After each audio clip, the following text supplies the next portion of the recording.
Hi, and welcome to another episode of SWITCHCast, a podcast delving into the world of film brought to you by the team at Switch. Thanks so much for joining us. I'm Charlie David Page. I'm Jess Fenton. I'm Daniel Lamon. And I'm Jake Watt. It's Thursday the 19th of October, 2017. On this week's show, we discuss the role of trailers as a promotional tool and whether they're doing far more harm than good. And the next phase of cinema has just been unveiled in Korea, of all places. Darren Aronofsky has given it the tick of approval, so what is it? And as always, all our reviews and giveaways. Let's get straight into it with The Snowman, the frosty crime thriller starring Michael Fassbender and Rebecca Ferguson. Chris joined the hunt for this film and filed this report for us. In his first film since 2011's Tinker Tailor Soldier Spy, director Thomas Alfredson follows up that masterclass in tension, suspense and mood with the stunningly inept and laughably ridiculous The Snowman.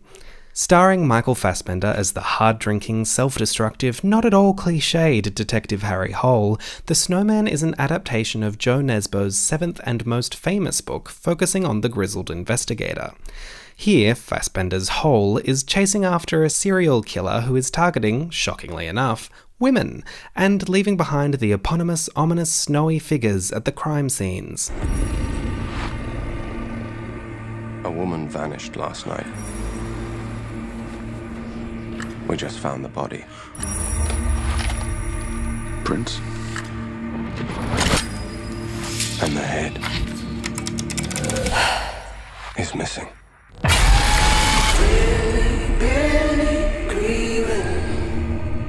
He calls himself the Snowman Killer. He's completely insane.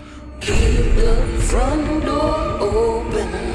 I'm thinking that he's going after women that he disapproves of. What's that cheeky grinning? Come on down. The only thing we know for sure is that he's playing games with us. He's taunting us. If we don't find him, this is never going to stop.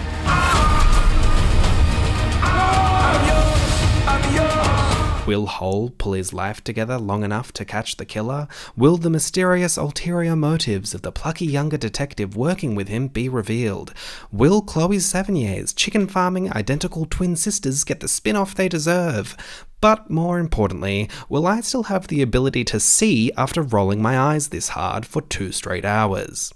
Nothing works here. From the shockingly inert visuals to the woefully undercooked script, which haphazardly smashes together oddly half-baked cliches against some hilariously stupid plotting. The score is one of the most hysterically preposterous pieces of music I have ever heard inside of a cinema, and none of the actors stand out because they're not really asked to do anything except to look A, mildly miserable, and B, whiter than the snowman some of their decapitated heads are placed upon. Seriously, there is not a single person of colour to be found here. Oh, and neither is there a single intelligent woman. Fun! This is a huge disappointment. Each of Alfredson's last 2 films were among my favourites of their respective years, but I'm gonna hazard a guess and say that the same won't be said of this limp, turgid mess of a film. I'm giving it 1 star.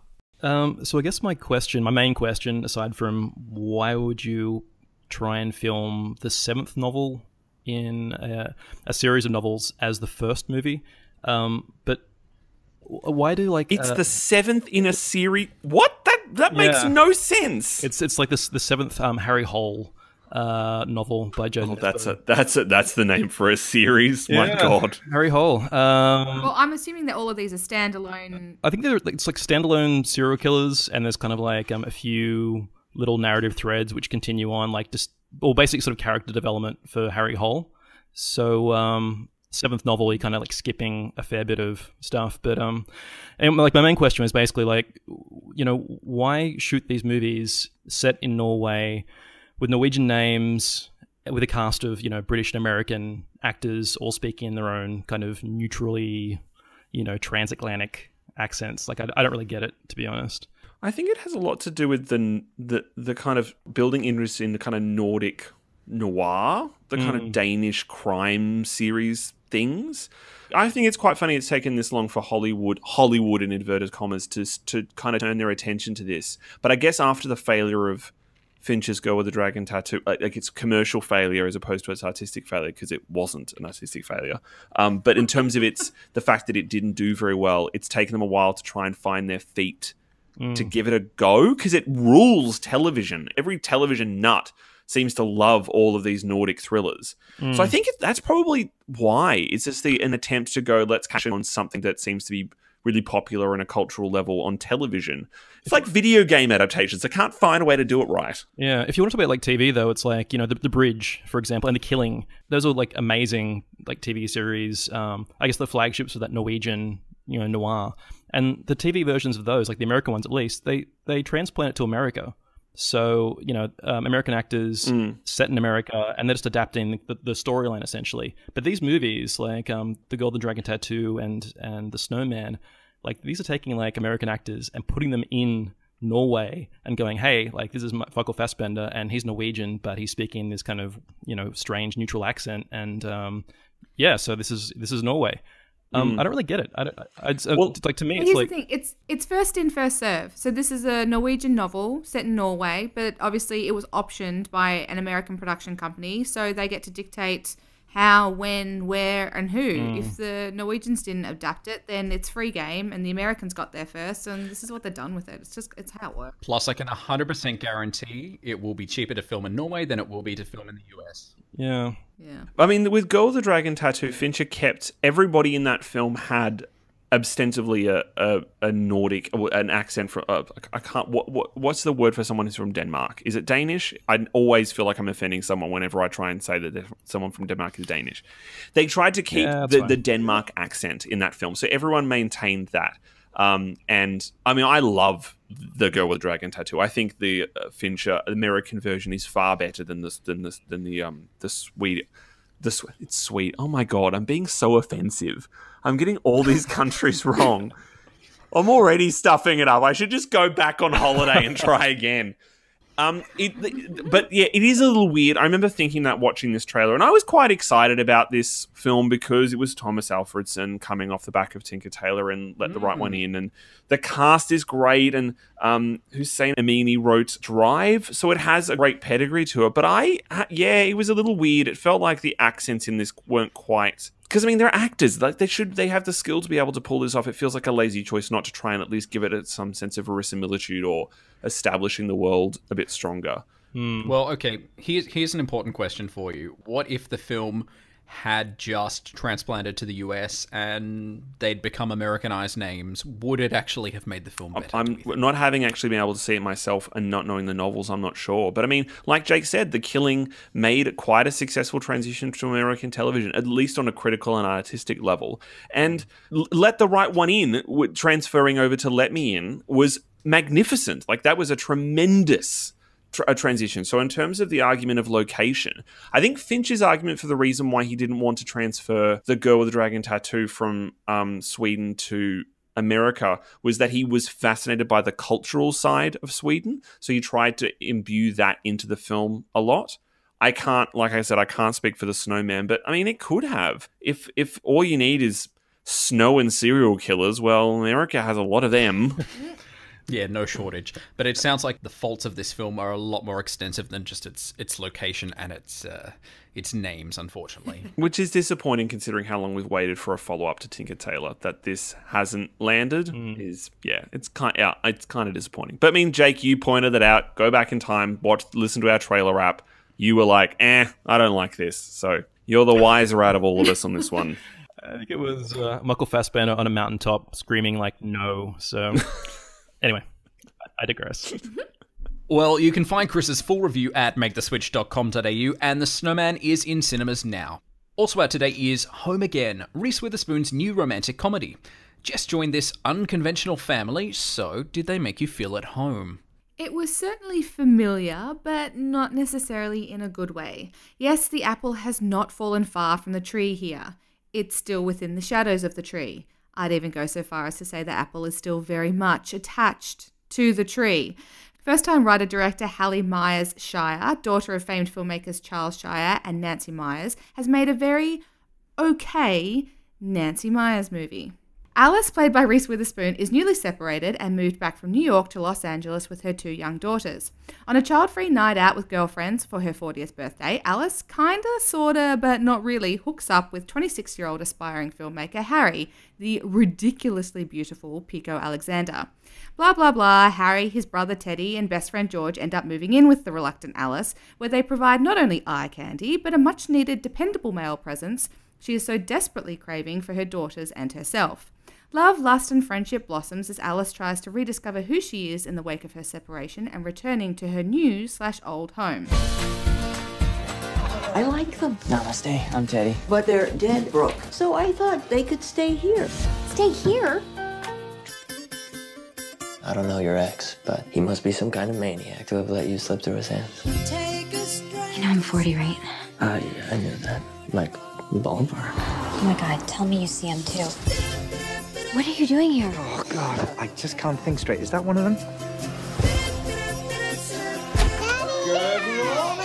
Did you tell Dad about your play? Will he stay for it, Daddy? When is it again? Next Friday. I miss our family. Let's fix this. You make a decision about your life when you're 25 years old. You think, is that like a good life decision for the rest of your life? You seem to be handling everything really well.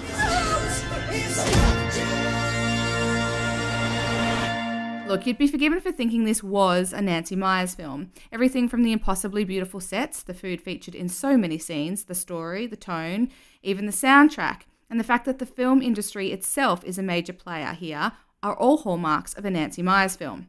Here's the thing, with Nancy producing her daughter's film, is this simply the subconscious influence of a mother over time, the work of an overbearing producer unable to let go, especially since this is her daughter's film, or are they just the same person?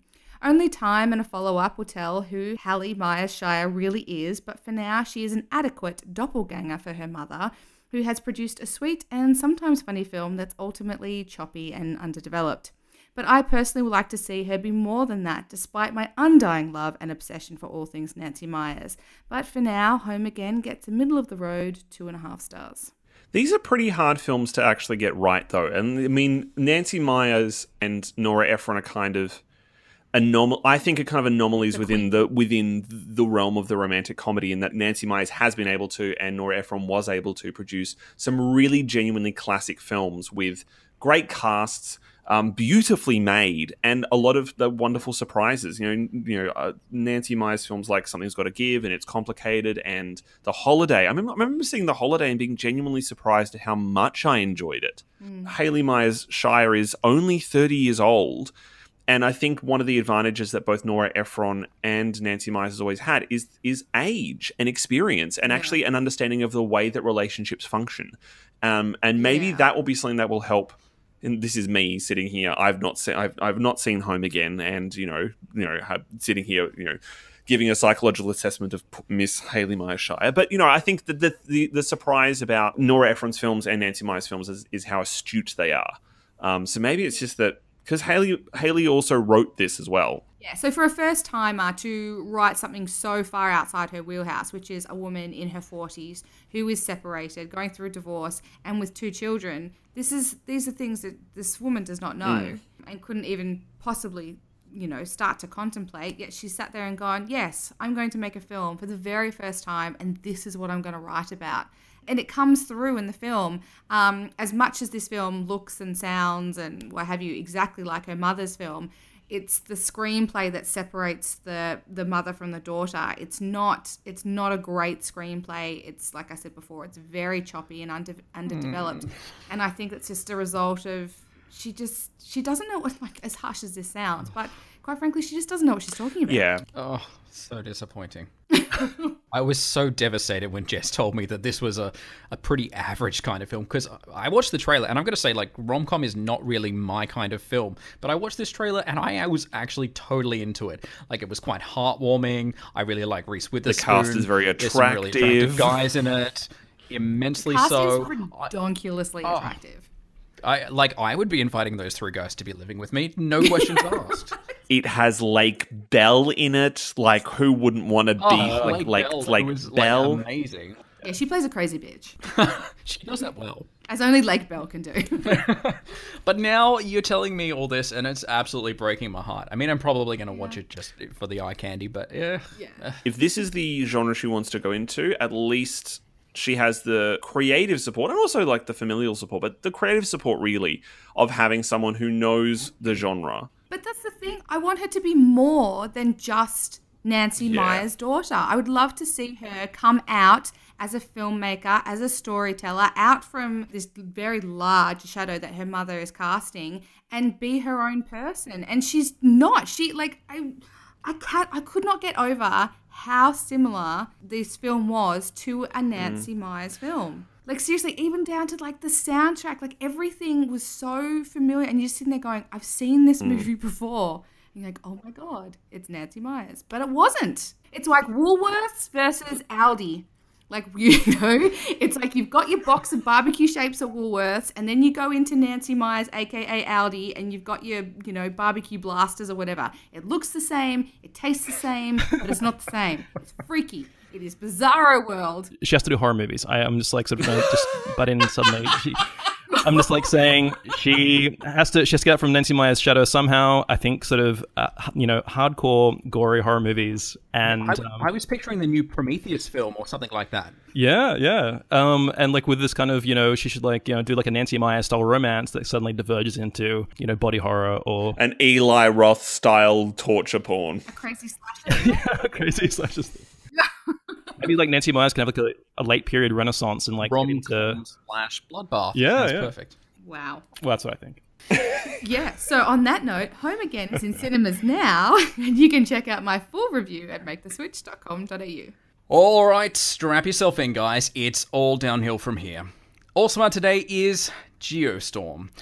This is the new sci-fi / action / adventure / drama / thriller / disaster / Stormageddon, in which Gerard Butler stars as Jake Lawson, a frickin' genius who's managed to save the world from extreme weather by controlling the temperature with a network of lasers on satellites in space. But flash forward a few years and things aren't going so smoothly. Mr. President, one of our thermospheric satellites malfunctioned over Afghanistan. So your proposal is what? We shut down all satellites. I don't need to remind all of you how many people died from catastrophic climate conditions. Make sure there's no further incidents. Are you going back up to space? But I'm coming back. I promise. Have a safe trip, sir. Just don't touch anything. Main engine started. This is Mr. Jake Lawson. The Jake Lawson? You look much older than I would have thought. My access has been blocked. So satellite has a bad comm, that happens. Not a satellite. All of them. This wasn't a malfunction. It was intentional. There's potential for catastrophic weather events on a global scale. A geostorm. So, Jake and his brother Max, played by Jim Sturgis, are forced to work together, one from space, one from inside the White House, to uncover who's behind the plot and to save the world. If you didn't quite get the gist from the synopsis, this film is ridiculous. Where to begin? By 2022, the weather will be controlled by lasers on satellites in outer space. The International Space Station will be large enough to land rockets in. And who designed this system? Clearly screenwriters and not actual engineers. Only the president of the US has the system override codes to stop any kind of malfunction. A reboot can only be initiated from within the space station itself, and the self-destruct function can't be stopped at all. The dialogue is a whole new level of cringe. This is the kind of film that makes you groan out loud in a packed cinema. However, its desperate attempts to force humor take things to a whole new eye-gouging level. So, who is responsible for this nightmare? Personally, I'm pointing the finger at first-time director / co-writer / producer Dean Devlin. This entire production has been plagued by reshoots and postponed release dates, so even though they began shooting all the way back in 2014, Warner Brothers are finally releasing this atrocity to try and recoup some of the inexplicable $100 million budget. It could be forgiven if its action made up for its sins, but it doesn't even come close. Geostorm is one disaster you'll want to avoid at all costs. I'm giving this a very generous 1.5 stars. A very generous 1.5 stars. Oh, yeah. Look, I love and I deeply, deeply miss these big budget popcorn disaster films. I used to love them as a kid. I know, I loved them as a kid. I actually love them even more as an adult, but they're not good anymore. Even Roland Emmerich doesn't make good ones anymore. And they seem to be all dollars, no sense, too much money, and just like these really atrocious screenplays that become more and more ridiculous as time goes on. And I don't understand why why you can't have both anymore. Why can't you have a big budget and a good script? How do you continue a genre when you've had 2012? Like, that's the end. It was the end. Like, we just watched it and went, that is literally every single possible cliche you could probably throw into a disaster film. It's over. Well, I don't think they control the weather via satellites in space, Daniel. So I think this is covered. Oh, well, let's go back and put that in there, because that is the most magnificent hot mess of a film. But I mean, yeah, I loved these films when I was a kid. Dante's Peak, Twister, Volcano. Daylight, Independence Day, Day After Tomorrow. I was fucking there. Amen. When I saw the trailer for 2012, I wet myself. I was so happy. Even San Andreas, as shit as it was, I was sitting in the cinema. I was so happy watching The Rock drive up a boat, up a tsunami. These films make me so happy. And I really hoped this one was going to work out. The problem is that Geostorm just makes them all look like they were directed by, I don't know, like Steven Spielberg or something like that. It makes them look like absolute gems. When Steven Spielberg directs a disaster movie, we get War of the Worlds and we all have like PTSD from the traumas because of how traumatically intense that film was. Slash Tom Cruise. Hey, War of the Worlds is a great film. It is a great film. Can I just tell you what I actually gave that extra half a star to? There are two. It's not Jared Butler, because we've never given Jared Butler a star for anything. It's got to be a dog. You know what, though? Jared Butler is one of the better parts of this movie, and that's actually not that's not praising him at all. That's just saying he is. Well, Andy Garcia is playing the president, which already is a like. You put Andy Garcia as the president if you want to watch someone literally pick up the phone and like it might as well be performed by a phone because of how much I imagine he was phoning it in. Jim Sturgis just can't act. No matter what we think, he can't get there. He certainly can't act with this script. Ed Harris has not given a fucking years. Like, Ed Harris is only great in Westworld and Mother because it's the first time he's come across a film that is as batshit nuts to handle him. Abbie Cornish is lost in the woods somewhere. Oh, but no, okay, so she was actually one of my reasons for liking this film. She is actually like this kick-ass Secret Service agent and actually does like a really good job. She's actually Australia represent. She's dating Max, Jim Sturgis's character, and is actually like one of the more awesome people in this film. There's this whole car scene chase which where she's driving with Max and the president, and it's like utterly ludicrous, but it's amazing at the same time. And the other reason I actually gave this an extra half star was a small part played by Zazie Beetz. She plays this it's such a good name. I love it so much. Her character name isn't even listed on IMDb. No, I know, that's the really sad thing. She plays this like tech genius who hacks into the White House mainframe for Max to find out all this information, but she does it so well. Like, she has some of the corniest, cheesiest lines in the film, and she handles it so well. She pulls it off. She's one of the few people in this film who actually is enjoyable to watch. So they are she's like the equivalent of Kylie Minogue in San Andreas then. I wouldn't go that far. Drop that bomb and run away. Charlie, the one-liners in this, are there any like one-liners, good one-liners that you can just bust out now? Any quotable lines? My favorite one-liner was, and it's not even a one-liner, it's half a line, is Max, he's dealing with Ed Harris, who is the US Secretary of State, and he's pissed him off. So Max says, and as my brother would say, and then proceeds to punch him in the face. Oh god. It's that level of ludicrousness. Is there a rousing presidential speech a la Bill Pullman in Independence Day? Not really. You see there's a presidential address, but it's like a part of a campaign. It's not. Andy Garcia couldn't rouse an erection, for fuck's sake. He's about as interesting as a piece of wood. Is there, to wrap this up, is there a dramatic reveal of an American flag on par with the magnificent reveal at the end of San Andreas? Okay. Can I say one thing that it does do fairly well? All you've done is list what it does fairly well for the past few minutes. It's very weird. Okay. Let me start off with one of the better things, and then I'll list 3 of the worst things because I think that's only fair. One of the better things is it isn't actually a giant whitewashing, and it isn't just all save America, America is the best. It's actually quite a well-balanced international film, especially when you go up to the International Space Station. The crew is extremely diverse. I think actually that Jared Butler's character, Jake, is the only American up there. Well, he's certainly the only one that you meet. But even you see a lot of stuff happening all around the world. You see, Afghanistan, you see Spain, you see Hong Kong, you see China. So there's actually a real diversity there. So it's actually one of the few positives I would have about this particular film. Now, the 3 bad things, the 3 of the more offensive things which happened in the film were... There's no dog. There is no dog. Sorry. The dog doesn't survive because there is no dog.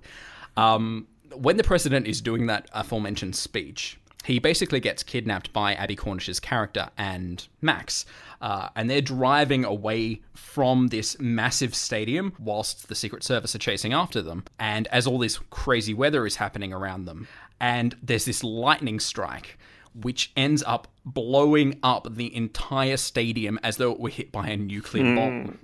It is just absolutely ridiculous. It must have hit a petroleum tanker or something next to the stadium because it is just this massive fireball. I love that shit. I love that shit so much. There are lightning strikes which are driving cars and flipping cars. I'm just this is just absolutely ridiculous. I'm definitely seeing this film now. I feel this way. I feel exactly the same way about films where this happens as Jake does about 80s martial arts films. I will just watch it anyway. It's a geostorm, so the laws of physics don't really apply anymore because of the but there are the geoness no laws and of storminess of it. Have we really? Do we? We have spent a lot of time talking about this film. Every time this film comes up in this podcast, we spend an inordinate amount of time talking about it, more than the film probably ever will deserve. And I still have 2 more bad points to get through. Oh my god! Okay. So, there's in every single disaster movie, there's a scene where one of the protagonists is driving away from, say, the earth cracking open or something like that. The entirety of LA slipping into the ocean in 2012. Yes, I know. Very good example. Yes. Or the pyroclastic flow in Dante's Peak. Yes, I know. So in this film, what we have is a scene in Hong Kong where the ground is splitting open and there's giant molten lava and things coming out of the ground. And the guy gets into his smart car, tiny little smart car, to drive away from it. And he's driving so slowly and that there are people behind him who end up getting sucked down the giant gaping hole because he's driving so slowly in his smart car. Yes.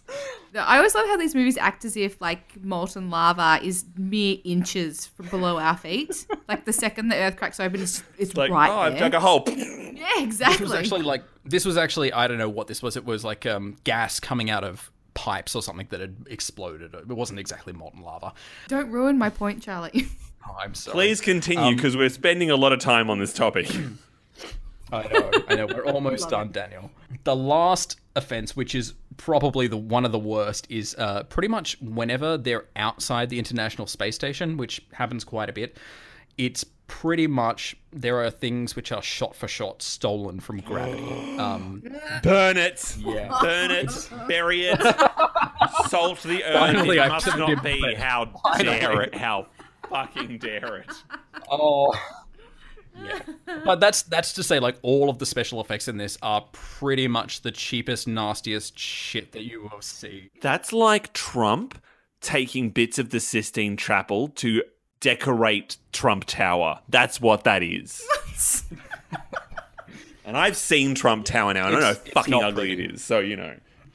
How dare they? Yeah, that's probably one of the bigger offenses. But unfortunately, I cannot get behind Geostorm quite the way Daniel has. I know you've lost me now. Hopefully he has a better experience with it than me. It's slighted gravity. How dare it?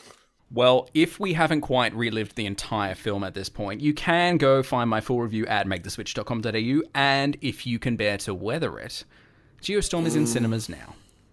Also out today is Walking Out. Josh Wiggins plays 14-year-old David as he heads into the mountains of Montana for his annual visit with his off-the-grid father Cal, played by Matt Bomer. Before you can say Anthony Hopkins in The Edge, an uneasy hunting trip turns to chaos when Cal is attacked by a grizzly bear. David! David!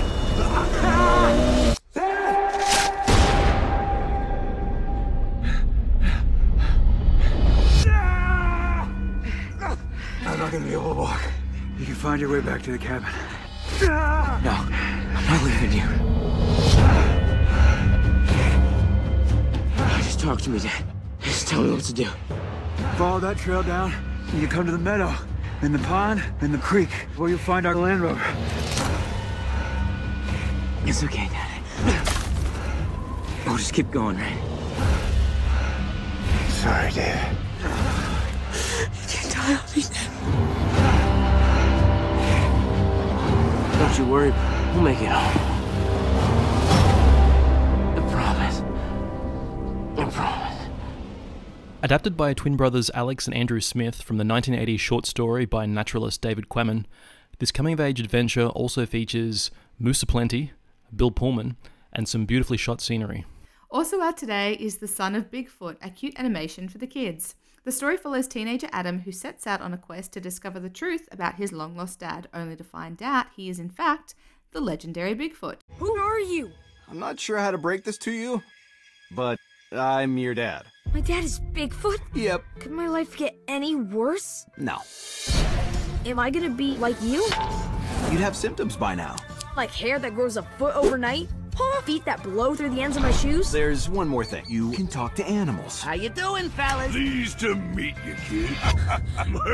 As father and son reunite, Adam soon discovers that he too is gifted with superpowers beyond his imagination. However, an evil corporation are on the tail of the pair, who will stop at nothing to uncover the family secret. Also out today is The Limehouse Golem, a twisted thriller starring Bill Nighy, Olivia Cooke, and Eddie Marsan. Brent confronted this grim tale and filed this report for us. It's London, 1880, and the streets are home to the denizens of the Victorian underworld. Denizens who also populate the music hall where this story is set. Or told, or enacted? I still can't work that one out. The story is that of Elizabeth Cree, who's played by Olivia Cooke, who you'll remember from Me and Earl and the Dying Girl, and she is set to hang for the murder of her husband. But this fate may be avoided as Detective Inspector John Kildare, played by Bill Nighy from The Second Best Exotic Marigold Hotel, About Time, and a slew of other fantastic films, is set on the case of the Limehouse Golem. I'm Inspector Kildare of Scotland Yard. I'm investigating a series of deaths. They're calling them the Limehouse Golem murders. At Ratcliffe Highway, he slaughtered a household. The previous week, a prostitute. And the Golem's a madman. Even madness has its own logic.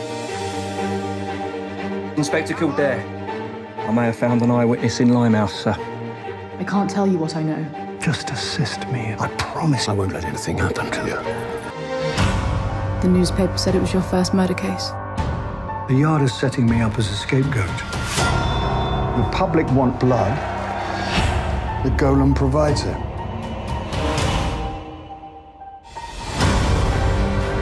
How many more people have to die before the Golem is called? You keep my secret, and I'll keep yours. The Golem is still at large. Wasting my time could cost lives. I believe the Golem is after me. I shall stop this. I guarantee it. We all wear pantomime masks, do we not? Here we are again! It's a high mystery with elements of the fantastical that will have you guessing almost to the last minute. I don't think it's any surprise to any of you that I enjoy things that are fantastical and whimsical, and from what I was assuming to be a straightforward Agatha Christie-style whodunit, I was sorely mistaken. Being set in the theatre, you're not quite sure who is who, whether someone's playing a character or playing themselves, or whose story is actually being told. That said, I often felt like I was watching two separate films that had been combined, as there was so much of the film set in flashback that it felt like two simultaneous films, part courtroom drama, part gory murder story. The fun part of it is, though, that you can't stop second guessing yourself. Just when you think you're about to have a question answered, that doesn't happen. 6 more questions arise. I have to admit, by the end, I don't think I knew who anyone was. I've said it before and I'll say it again, perhaps I'm just very ignorant, but I think everyone leaving this film will be wondering who, in fact, the Limehouse Golem actually was. And that's probably most of the fun of it. For this reason, and for many other reasons, I'm going to give it 3 stars. So I also had a squiz at this movie, and yeah, this wasn't such a great adaptation, surprisingly, for Jane Goldman. Jane Goldman's other work as a screenwriter has been pretty amazing up until this point, and I think this film was a bit of a passion project for her, but unfortunately it's just really rushed and kind of hard to actually track. Like, all the details sort of squished together. The flashbacks don't really gel with like the present day storytelling. Is the fault in it in the screenplay or in the direction? Well, to be honest, like, the direction to me is kind of plain, but the screenplay itself just tries to smush too many things together. So you know, Olivia Cooke is the main character, and she's fine, really. She, you know, takes on the weight of the film. But Bill Nye is the detective, and his role is basically just kind of like Basil exposition. Like, he's just constantly explaining the story and, you know, character motivations and things like that. Yeah, it is a waste. And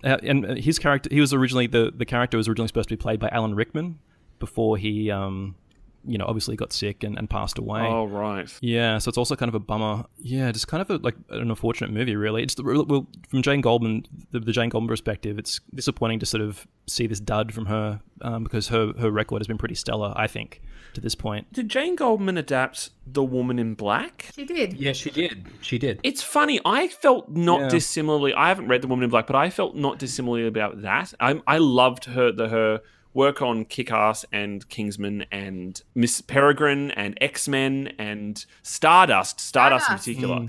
Were such exciting and electric screenplays. But I have to admit, with her handling of the horror in The Woman in Black, I wasn't that impressed. So it doesn't entirely surprise me. Plus, it's got Douglas Booth in it. Like, that's already a mark against it. Douglas Booth's just not very good. You can't cast Douglas Booth because you can't cast all the other pretty guys that you want to put in your film. You know, Darren Aronofsky was clever just to kind of make him stand around looking shocked in Noah, because that's all he could do, and let everyone else do all the acting. So, to be honest, like, Douglas Booth wasn't this bad in this. Like, none of the actors were like that bad. To be honest, it was just a really clumsily assembled movie, I thought. And the direction, and getting back away from the screenplay to the direction, it's kind of like a flatly filmed, kind of boring movie. Everything looks really brown. So yeah, it was just kind of a bummer. I really love Olivia Cooke. I think she's awesome. Oh yeah, me too. You know, she's great in Bates Motel and all these other different projects. What's that called? She's one of the few good things about that. Yeah. Yeah, like Me and Earl and the Dying Girl, and she even somehow held Ouija together. Somehow, she was probably one of the only things that kept that film from falling to pieces. Yeah. The first that one, not the spectacular prequel. I forgot about the first one. I think my brain tried to repress that memory. There is no first one. There's just that wonderful one set in the 70s. Yeah, so anyway, like, Limehouse Golem, just a bit of a misfire, unfortunately. Well, the Limehouse Golem is in cinemas now, and check out Brent's full review at maketheswitch.com.au. Finally, also out today is the documentary Big Time. It follows the Danish architect B.R.K. Ingalls over 5 years as he struggles with his biggest project to date, designing and building one of the skyscrapers which will replace the Twin Towers of the World Trade Center. B.R.K. Ingalls is here. At just 40 years old, he has established himself as one of the world's most inventive and sought-after architects. To see abstract ideas become concrete reality is all it's about. We want to give to the world something that the world has not yet seen, and therefore it doesn't fit into any of the boxes. The film offers an intimate look into this innovative and ambitious architect and his important project, who is already being celebrated worldwide as a genius. Alright, now let's take a look at some of the upcoming films in our trailer wrap. Here's Star Wars: The Last Jedi. When I found you, I saw raw, untamed power. And beyond that, something truly special.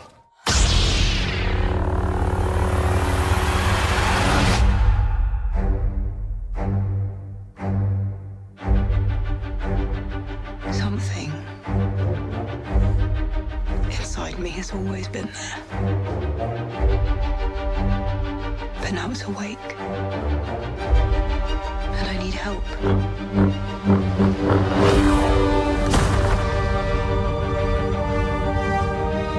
I've seen this raw strength only once before.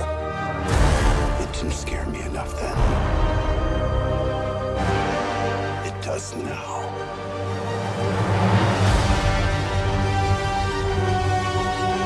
Let the past die. Kill it. If you have to. That's the only way to become what you were meant to be. Well, I'm excited. It looks like it's going to fuck some shit up, really. I mean, I was pretty pleased with the Force Awakens, and I was one of the few people that really championed the idea that it returned it to the simple roots of A New Hope. But I did so hoping that when they went and handed the series to Rian Johnson, he was going to push it in new and interesting directions. Now, obviously, we know with these films, with the Star Wars films, they don't reveal too much in the trailers. We didn't know very much of the story with The Force Awakens, so it was a lovely surprise. The trailers for Rogue One made us think it was going to be a good film, so that was a great achievement, which, of course, it wasn't. But terrible film. But looking at this trailer, looking at the color scheme in particular, and the way that Johnson is placing the figures within the frame, I was less listening to the dialogue and trying to follow any kind of narrative than I was just trying to get an idea of what it would look like. And it already looks unlike any Star Wars film so far, which the series desperately needs. It desperately needs to do something new. Can I just ask what you think of the Porgs? I have no opinion. The Jar Jar Binks of our generation. I've not put that much thought into them, to be perfectly honest. I'm a bit more concerned whether the film is going to be any good. All of the internet. Unless you just put too much thought into them. Yes. Am I excited about the Porgs? No. Am I excited for a new John Williams Star Wars score? Yes, that's probably what I'm more excited about. Am I excited for the possibility, because I was having this conversation with someone on Twitter today, there's been this big thing about people trying to find clues within the poster about stuff, and someone pointed out that in all the Star Wars posters, the villain is in the background, and in the background of the Last Jedi poster is Luke, and I, for one, am totally behind the idea that they're going to fuck up this shit by making Luke Skywalker the villain. That's like this particularly after how great Rian Johnson's previous films were, even for their faults, they are so interesting.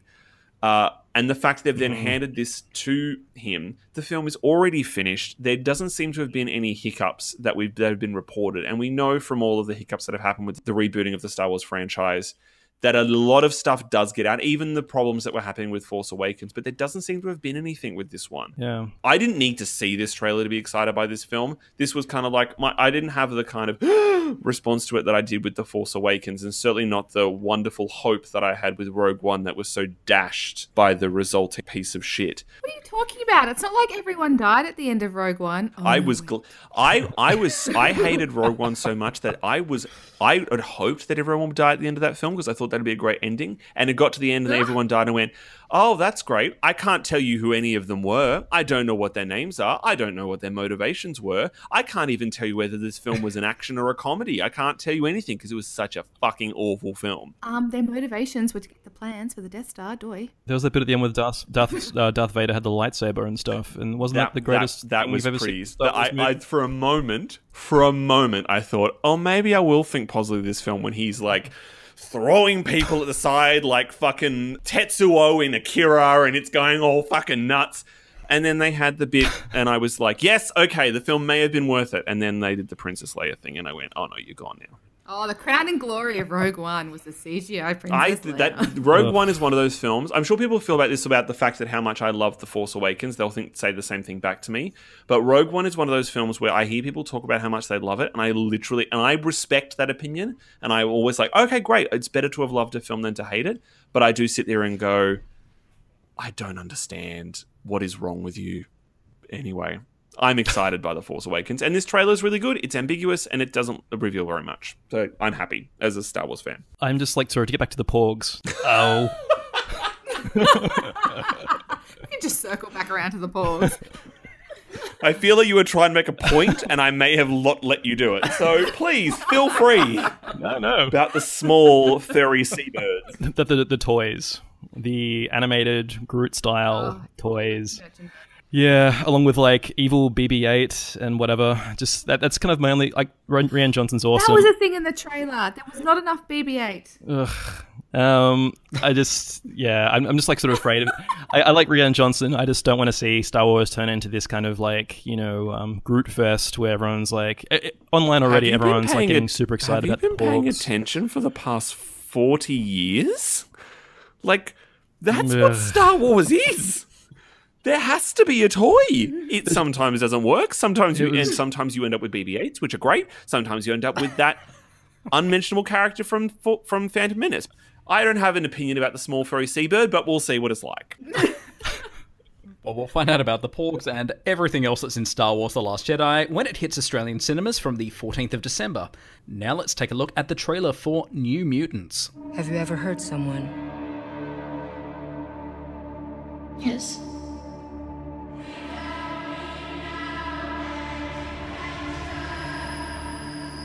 Have you ever experienced anything you'd consider abnormal?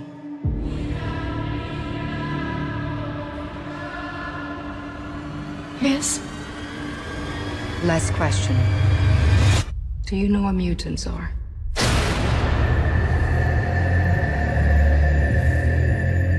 Did you know baby rattlesnakes are more dangerous than adult ones? They haven't learned how to control how much venom they secrete.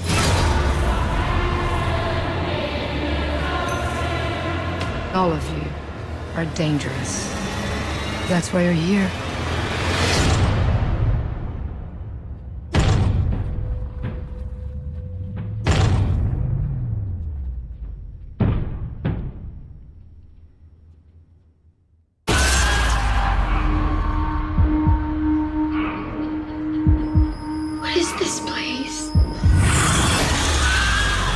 Hospital. That's a haunted house.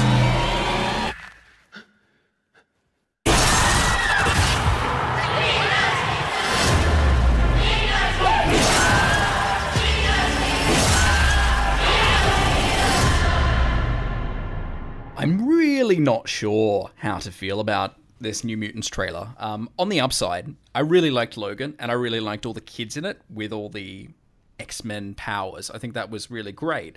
But I have very mixed feelings about turning it into a kind of like pseudo horror film set in a mental asylum / like, that's hospital great.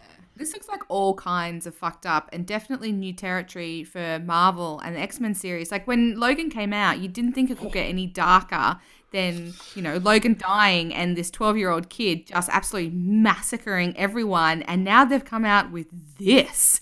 I don't know if it's necessarily going to work. I'm a little bit, I'm behind the hesitant concept, to say. and I'm behind the cast, but I'm going to be honest. I thought this was, when I was watching the trailer, I thought it was for a TV series because it looks really cheap.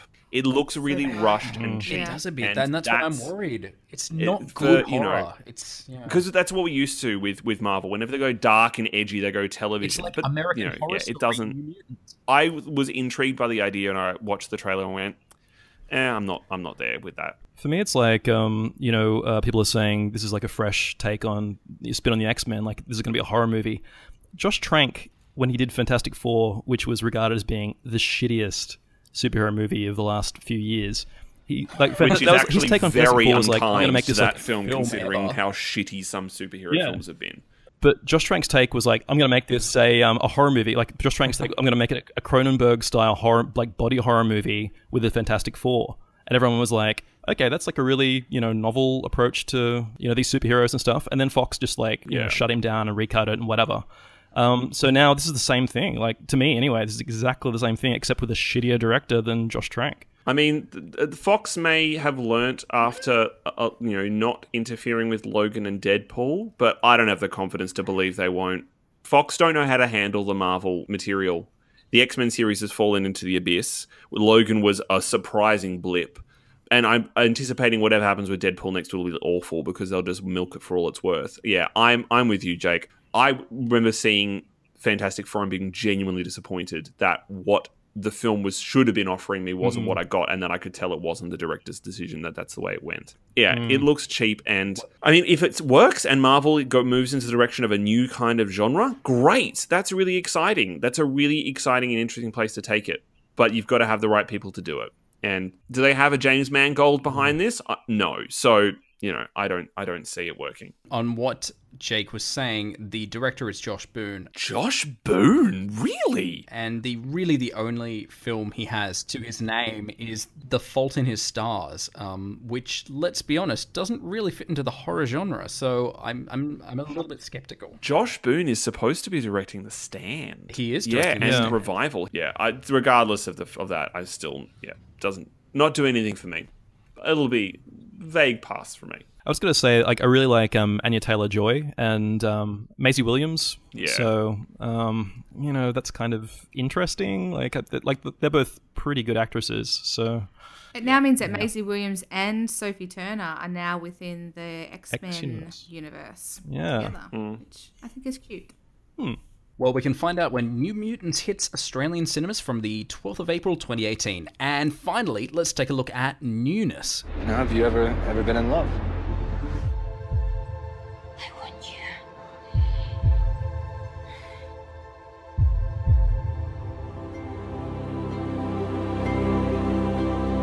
I really like new things. Constant newness. 1, 2, 3. If you're honest with me, you will never lose me. Do you want other people? Sometimes. Do you? Part of me does, yeah. If you want to flirt with a girl, you can do it.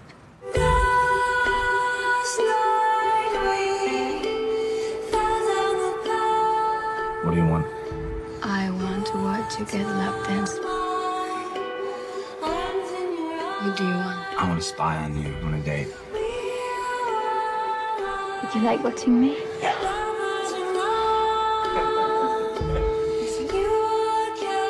The concept of an open relationship is that your explorations with others are not secret.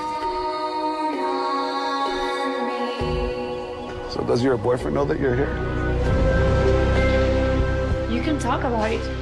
I want all of this with you, but I don't need to talk about everything from my past. For love to work, you have to actually pursue it. I'm not here just for fun. Do you know her? Do you love him? You can tell me about it, Gabby. You can tell me all about this because that's how we work. I didn't want any of this. Okay, so Newness is written and directed by Drake Dormus, who in 2011 made a film called Like Crazy, which, in my opinion, was one of the most spectacular, beautiful, and ruining movies I'm still of too all scared time. to see it. And I'm still too scared to see it. It starred the incomparable Anton Yelchin and the fabulous Felicity Jones. So this is very much in the same vein as that. It's obviously about a relationship and sort of very shaky, handheld, and it's all just kind of, they're all just kind of going for it, because one of the defining features of Like Crazy was that the entire film was improvised. I'm going to assume that this does the same thing. It's got Nicholas Hoult in it as well, which I'm a big admirer of. Who looks very fine, might we say. So with Drake behind this film, I am not the singer, the director. I'm just, I don't know. I'm not sure that I am still emotionally and spiritually prepared for this film after Like Crazy, which was in fact 6 years ago. But I'm very excited. I think he's an incredible filmmaker, and he's had a couple of blips in the years since. Yeah. So we'll see how we go with if he's returning to form, how he goes with this one. The first half of this trailer didn't sell me, but it was when it started to look at. It was when they dropped in the idea of it being an exploration of open relationships that I went, oh, okay, this is different. Because to begin with, I kept thinking, I've seen this film before. I've seen this kind of narrative before. I don't need to see this again. But that shift and change made, okay, now you have something that you can contribute to discussions about modern relationships. So yeah, and it's a really beautifully made trailer as well. It doesn't, as much as it's quite a long trailer and full of lots of detail, it looks beautiful. It's a really beautiful looking film, and it looks like it will be one that will instigate discussion and thought. Yes, definitely. This movie has Albert Hammond Jr. in it, the guy from The Strokes, really? The bass player. Yeah, kind of random. Not really. I didn't realize he acted and stuff. Yeah. Who here has seen Like Crazy? I'm too scared. Who's with me on this? Like, who I'm too scared. Understands with me how this film is going to go? Yeah, I thought it was good. Yeah, I've seen it. To quote Daniel, it absolutely destroyed me. I don't know what you're talking about. I've never said that in my life. Yeah, in reference to what exactly? That quote could be taken from so many things. Yeah, exactly. Danielism, it absolutely destroyed me in like the best way possible. But yeah, that movie took me a while to recover from. So yeah. I don't know how this. Despite your hyperbole, yes, I agree with you. It definitely was one of those films which kind of stays with you. But this does kind of seem to take it to the next level. Has anybody seen Equals by any chance? Like, I think this was. Oh God, no. Please. This the director's like last film. It's like a sci-fi. Straight to. That's got Kristen Stewart in it, right? Yeah, yes, no, I've not seen it. And Nicholas Hoult. And Nicholas Hoult. Yeah, that was not so good, and also really super disappointing after Like Crazy. But I think this one's like sort of Newness. I get the vibe that's kind of like he's going back to what he knows. So. It has more of a kind of Like Crazy vibe to it. So yeah, exactly. But it's also exciting because this is the second time that Drake and Nicholas Hoult have worked together. It means that they're going to probably have like a better shorthand and understanding of each other, which due to the improvisational nature of Like Crazy, if he is doing that again here, that can only mean, I don't know, just more excellence, I guess, in my opinion. Fingers crossed. Well, to check out all those trailers and more, head to youtube.com/MakeTheSwitchAU. Amidst all the excitement over the trailer for The Last Jedi, I have to admit I was pretty reticent to actually watch it. Partly because the film itself is just around the corner, but mostly because the art of the film trailer has slipped so dramatically that many films are ultimately ruined by trailers that insist on revealing too much. Over at ABC Australia, Paul Verhoeven wrote about the validity of trailers as a marketing tool for major films like The Last Jedi, and the degree to which they spoil the plot of the impending film. It's a double-edged sword, though, with some blaming the devastating failure of Blade Runner 2049 at the box office for the ambiguity of a trailer campaign that didn't reveal enough. So, my question is, are trailers still something to get excited about, or have they become something to fear? Well, it's a bit of both, isn't it? Because it is incredible. Speaking of the Last Jedi trailer, I think it was like the day or 2 days before the Last Jedi trailer came out, there was a teaser. So there was a teaser to the trailer.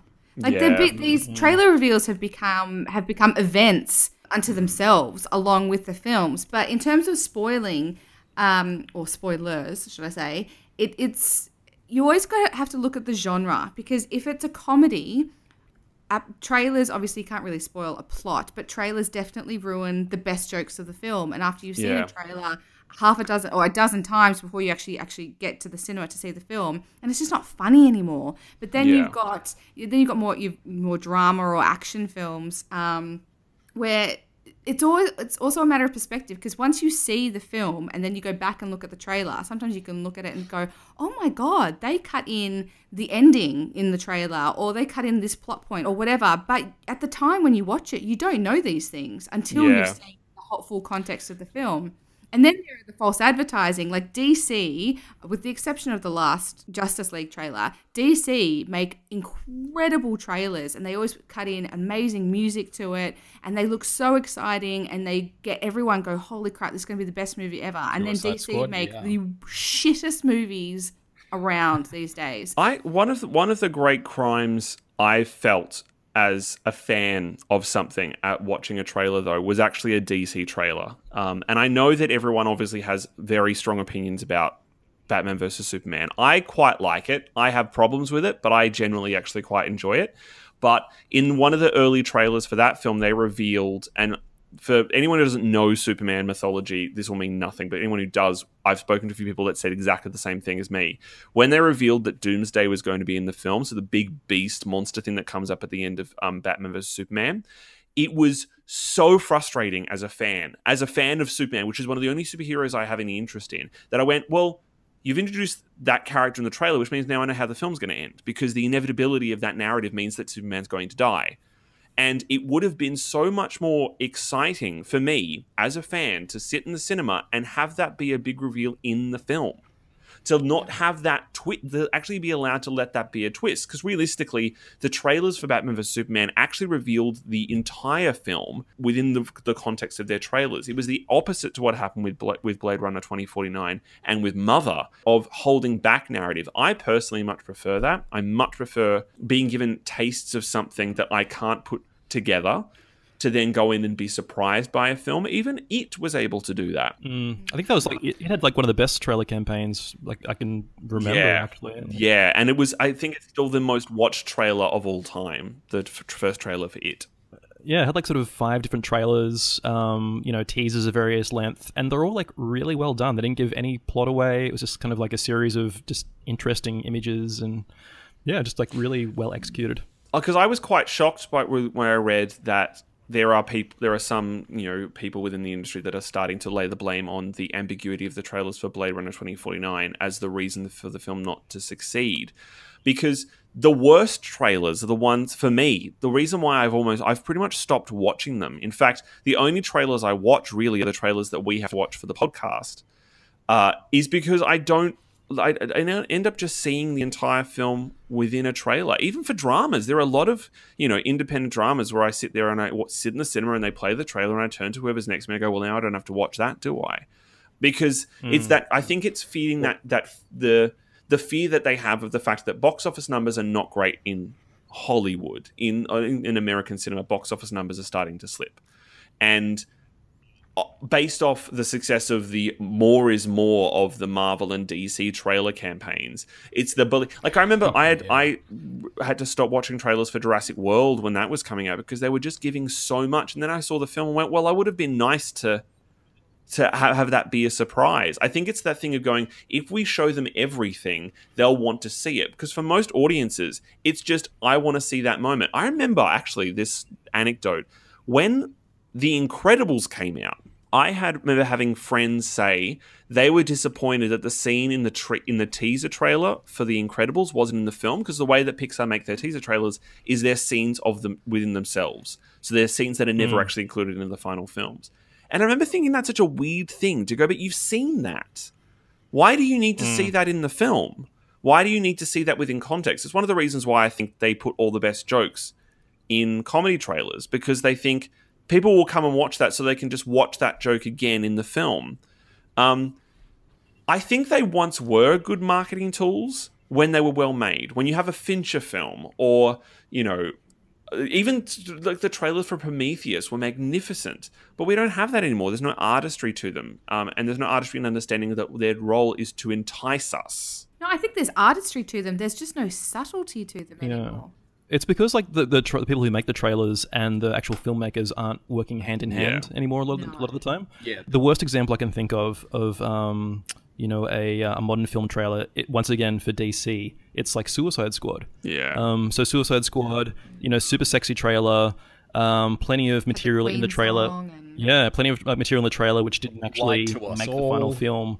And eventually, like, Warner liked the trailer so much, and the trailer went so well with audiences that they gave the movie to the trailer company to recut, which I've never even heard of before. Like an actual trailer company recutting a film. And I'm just like I'm just thankful that like Suicide Squad was such a miserable, you know, wreck of a film, because that's a pretty horrible trend. I wouldn't want to see that sort of, you know, becoming like a thing in movies where, you know, trailer companies are editing films. Yeah, that was an uncomfortable thing to hear when it was the case of, oh, we recut the film to match the trailer. It's like, well, no, the trailer should be there to match the film. Isn't that the point? That's why the trailers for, you know, Christopher Nolan's films and David Fincher's films and series are always so exemplary, because they take great care in making sure that the way their films are publicized and promoted match the film they're seeing. Same with what obviously must have happened with Denis Villeneuve with Blade Runner as well. So I don't know. In the end of the day, I have to admit, from someone who used to have, you know, CD-ROMs full of trailers that I watched over and over again, I don't really enjoy watching trailers anymore. I've kind of lost my love of them. But I mean, people, you know, listeners can chime in with their opinions. It'll be fascinating to hear some of their stories of examples of trailers that ruined the films for them, that they were disappointed by, or trailers that surprised them and gave them a view of a film that was the complete opposite to what it was. It'd be interesting to hear from our listeners about that stuff as well. The cinema landscape has once again taken a step towards the future, with Samsung unveiling the first ever commercial cinema LED screen in Korea. At nearly 10.3 meters wide, it, quote, accommodates a variety of theatre configurations while ensuring superior levels of technical performance, reliability, and quality, end quote. With the lines between television and cinema blurring more and more with time, is this simply the next step in the inevitable evolution of them becoming one in the same? And how will film purists feel about watching future projects on what is essentially a giant TV screen? Yeah, I mean, the tricky thing with this is it's hard to have an opinion until you actually see it. I remember when digital turned up, initially it was, oh, how dare they stop using film?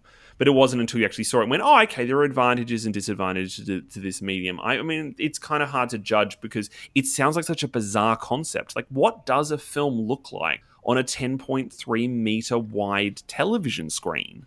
Does it have the same quality that we associate with going to the cinema? Darren Aronofsky, who was at the launch of this product, they screened Mother, and he said it looked, I think the words he said were beautiful or spectacular, which at the same time, given this is a promotion, seems a little self-serving. And also very weird to hear about for a film that on projection in general did not look, because it was shot in 16mm film, it was meant to look beautiful. I mean, I personally think that it's an advance that might not really work. I think there is something quite magical about the traveling of light through a space and hitting the screen. As much as that sounds weird, there's just something alive about it. It's moving through space. It's active. While a giant LED screen inevitably, I mean, let's not forget that LED screens gave us True Motion, which is an abhorrent crime against everything to do with cinema and television. Which everyone who owns one of those TVs has turned off. No, I had friends who didn't for 2 years, and it took someone else to literally go into their house. I had to watch a Star Wars: A New Hope in True Motion, and I can assure you, it is That's like every pub in Australia who still screens sports in the wrong aspect ratio because they can't find the fucking button. Maybe it's a similar problem to going to like the 48 frames or 128 frames per second. This reach towards clarity and fidelity or whatever the fuck of making the image even clearer. I don't see the use of it or the point of it. I mean, it also sounds very expensive and not like something that's going to be immediately adopted by lots of cinemas anyway. It just seems like an exercise in branding to me. Like, I don't really see what the advantage is in doing this. I guess, as you said, like, you know, when a film comes out that's kind of like optimized for this sort of technology, maybe everyone's going to be blown away, and this will be like the next step. But to me, this kind of just feels like branding. So this isn't digital 3D projection or 3D or IMAX. This is something a little weirder.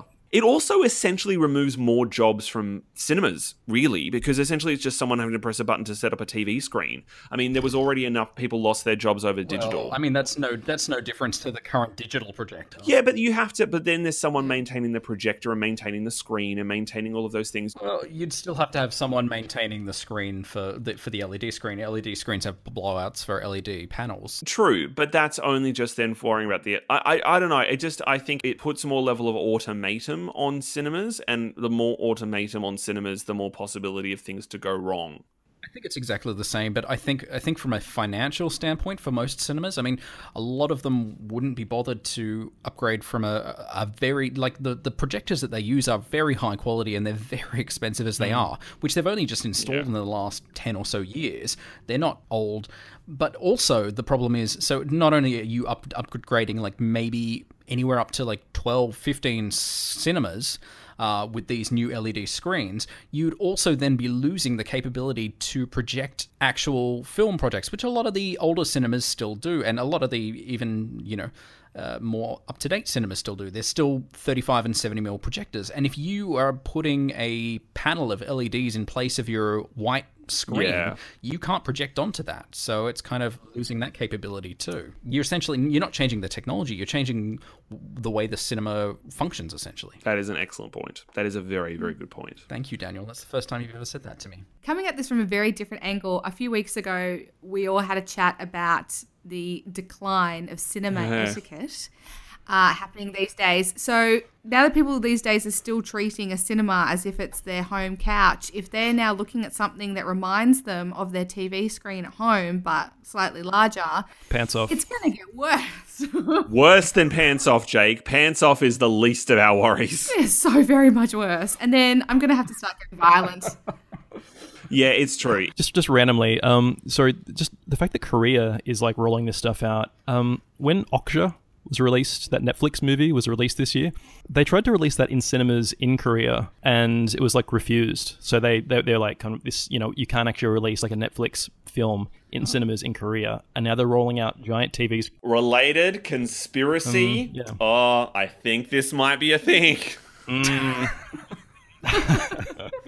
Well, we have some great giveaways up for grabs this week. First up, we're giving away 5 copies of Spider-Man Homecoming on Blu-ray. After his experiences with the Avengers, Peter Parker, played by Tom Holland, tries to fall back into his normal daily routine, distracted by thoughts of proving himself to be more than just your friendly neighborhood Spider-Man. But when the Vulture, played by Birdman himself, Michael Keaton, emerges as a new villain, everything that Peter holds most important will be threatened in one of the most charming and entertaining Marvel films to date. We're also giving away 5 double passes to the Cunard British Film Festival. There's a great lineup this year, including the Australian premiere of Andy Serkis's directorial debut Breathe, the heartwarming romantic comedy Finding Your Feet featuring Imelda Staunton, Timothy Spall, Joanna Lumley and Celia Imrie, the documentary Manolo, the boy who made shoes for lizards, the story of Manolo Blahnik, Goodbye Christopher Robin, the biopic of A.A. Milne and his son Christopher Robin, who inspired Winnie the Pooh, and the wild, out-of-this-world sci-fi comedy How to Talk to Girls at Parties, starring Alex Sharp, Elle Fanning, and Nicole Kidman. Just in time for Halloween, we have 5 copies of Cult of Chucky to give away. Confined to an asylum for the criminally insane after the events of Curse of Chucky, Nika, played by Fiona Dorff, is wrongly convinced that she murdered her entire family. But when her psychiatrist introduces a new group therapy tool, a good guy doll, a string of grisly deaths plague the asylum. Nika starts to wonder if maybe she isn't so crazy after all. Ingrid Goes West is heading to cinemas soon, and we're giving you the chance to win one of 10 double passes. Ingrid Thorburn, played by Aubrey Plaza, is an unhinged social media stalker with a history of confusing likes for meaningful relationships. Taylor Sloan, Elizabeth Olsen, is an Instagram-famous influencer whose perfectly curated boho chic lifestyle becomes Ingrid's latest obsession. When Ingrid moves to LA and manages to insinuate herself into the social media star's life, their relationship quickly goes from BFF to WTF? For your chance to win this and all our giveaways, head to maketheswitch.com.au/comps now. And before we go, we'd like to offer you some cinematic inspiration, with each of us suggesting one film that you should see this week and why. For me, I'm heading back to 2010. It was probably one of my favorite films of the year. It also starred Michael Cera, who became one of my favorite kind of actors of his generation. It is utterly incendiary. It is Scott Pilgrim versus the World. Yeah. How dare you? Oh, that was gonna be. I was gonna use that one day. How dare you? One day. It is a masterpiece. Daniel, I am using it today. It is. I support you. It's a fucking masterpiece. It is a masterpiece. It is like an hour, 52-minute music video. It is by Edgar Wright, who we all know and love, who does pretty well with that kind of genre. It's basically about Scott Pilgrim, who meets this girl, falls head over heels from her, and to essentially win her heart, he has to defeat the 7 evil exes. And it's just like this combination of music video, video game, quirky comedy, this beautiful, heartwarming indie, and there is literally no other film in the world that I would rather recommend today to make sure I get it before Daniel does. It's pretty staggering. I saw it 4 times at the cinemas. I think I saw it twice in the first 24 hours of its release. I just was so taken aback by it. It's magnificent. No, but after you see it and fall in love with it, you will never be able to eat garlic bread again without quoting this entire scene in the film. Yeah, but bread makes you fat. Bread makes you fat? Makes you fat? It's perfection. Guess who's drunk? I guess Wallace. You guess right! It makes fun of vegans. It's awesome. Oh, the vegan scene is so good. But yeah, I mean, Edgar Wright is an amazing director. We all saw that with Baby Driver recently, but this is one of those films which just has stood the test of time so well. I genuinely think it's his Absolutely. best film. I genuinely think it's his best film. I think it's better than Baby Driver, but, marginally. So yeah, Scott Pilgrim versus the World, that is my film for the week. Jess, how about you? I'm going for a film which I saw again recently for the first time in God knows how long. It's one of those films that you've seen so many times and from such a young age that you love it, but you just kind of forget why. It's just sort of ingrained in your DNA that you love this film. I'm going all the way back to 1989, and I'm going with the original, well, quote-unquote original, Batman, starring Michael Keaton and directed by Tim Burton. It's when you've had a new trilogy with the Christopher Nolan Batman and that are so fantastic, and now you've got this new generation of superhero films, you kind of forget where they all sort of came from. And in 1989, Tim Burton gave a new generation Batman. And it's funny when people have these conversations these days as to who you can sort of tell the age of a person by who their Batman was. Was it Adam West? Was it Michael Keaton? Is it Ben Affleck? Or is it Christian Bale? And I sort of sit on the cusp of two. I'm Michael Keaton and Christian Bale. But yeah, no, if you go back to the 1989 Batman, well, this is when Jack Nicholson played the Joker. And it is an incredible film. It's dark, but it's also so funny. The acting, the performances are incredible. Obviously, it's one of Jack Nicholson's defining films. He has so many, but it's up there with one of them. And it's great. Obviously, this is the beginning of the particular series, which had 4 Batmen in it, and Joel Schumacher came along and absolutely just ruined it all after the second Drove one. it into the ground, I believe, is the word. Drove it into the ground and then pissed on the ashes after Tim Burton did the first 2. But we're going back to number 1, numero uno. Yeah, go back to where it... I'm kind of shooting myself in the foot here if I keep saying it, go back to where it all started, because it's not where it started. Adam West, may he rest in peace. But yeah, go back to where it all restarted. Where it all restarted. Thank you, Charlie. So for anyone who was born sort of after 1980 or whatever, this is the film that you grew up with. This is the Batman that every little boy became obsessed with and was wearing the costume day in and day out and sleeping in it. And it's actually, it still, I just have to say, it still holds up after all these years and after all these superhero films and technological advances. 1989 Batman by Tim Burton, it still holds up, and it's still an incredible film. Well, they are two very conventional and mainstream films. Daniel, what obscure, never-before-heard-of film will you be revealing to us this week? Well, actually, I was also going to say a Tim Burton film, but I decided before we started recording that I'm going to put that for later. But I know I am actually. When you wait, Daniel. I know, but no. The film I'm actually going with it's one I've been a little reticent to promote on the podcast just because it's one of my absolute favorite films. But because this week was the launch of David Fincher's new series on Netflix, Mindhunters, and that's about the history of serial killer investigations in the US in the 60s and 70s, I think. I'm going to go with my favorite David Fincher film and one of my top 5 favorite films of all time, his 2007 masterpiece, Zodiac. It's basically a perfect film as far as I'm concerned. It is the story of the investigation of the Zodiac Killer in San Francisco that began in the 1970s, but it's from the perspective of a cartoonist working at the San Francisco Chronicle, Robert Graysmith, played by Jake Gyllenhaal, who becomes obsessed with the Zodiac Killer case. It also follows an investigative reporter played by Robert Downey Jr. and the lead investigator on the case played by Mark Ruffalo. And through these three men's stories, you start to get not just a sense of the unusualness of the Zodiac case, but the wider cultural impact that it had on San Francisco and America at the time. It's an epic film, magnificently directed. Every single element of this film is in perfect balance. And I remember the first time I saw it, there were moments that had me gasping in the cinema from the surprise at how beautifully made it is. It's one of those films that every single film buff should see. And yeah, I think it's a masterpiece. And having started to watch Mindhunters, it's wonderful to be back in the realm of David Fincher, particularly him handling this kind of material. So yeah, Zodiac is my very obvious, but my recommendation for this week. Hashtag Fincher can do no wrong. Yeah. Also, Zodiac was an interesting story to tackle, considering it's incomplete. Yes, no one knows, to this day, no one knows for sure who the Zodiac Killer was. So it doesn't really have an and yet ending. it still somehow pulls it off. I mean, that was a particularly great year for cinema because you had There'll Be Blood and No Country for Old Men and The Assassination of Jesse James. So you had this influx of amazing pieces of American cinema. And Zodiac, when it came to the awards side of things, disappeared completely.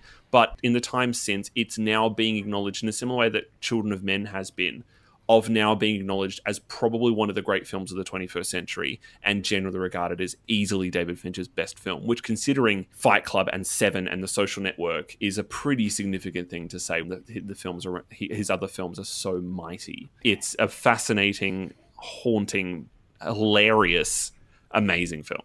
All right, Jake, last but not least, where will you be sitting on the cinematic spectrum for us today? Well, since we are leading into Halloween, I've been revisiting a few 80s horror movies. And I saw Night of the Creeps recently. It's like a 1986 science fiction horror comedy. It has like serial killers, zombies, aliens, kind of like a Revenge of the Nerds style vibe to it as well. Plenty of mullets. There we go. Which is what I always look for, yeah.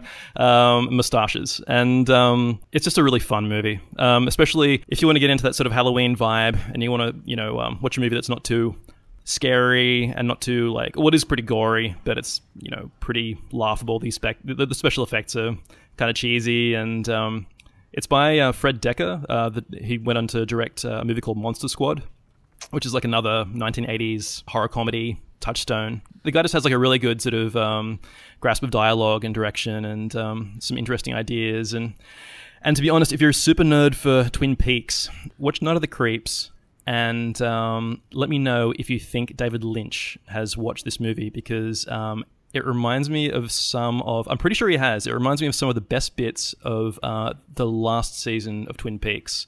The flashback to 1950s America, the black and white, the smoking men, the weird goobers crawling on the ground and into people's mouths. All that is in Night of the Creeps as well. So watch Twin Peaks and watch this movie and let me know if you think there's any kind of correlation. I'd be interested.